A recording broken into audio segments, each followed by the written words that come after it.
Hey everyone, in this video, I'm gonna show you how to let your friends join your Minecraft world.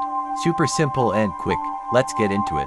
Alright, first things first, make sure you're signed into Minecraft. On the home screen, look to the left and hit sign in. Now just log in with your Microsoft or Xbox account. Once you're in, hit let's go and you should see your profile pop up on the right. Next, click play, and then go to the friends tab at the top.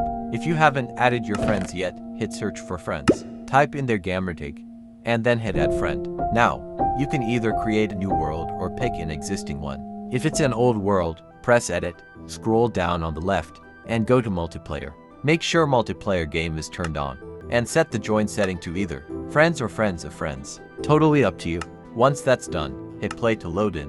Now you're in the world, and your friends can join you right away. They'll see your game pop up in their friends tab, and boom, you're all playing together. And that's it. Super easy way to play Minecraft with your friends. Thanks for watching.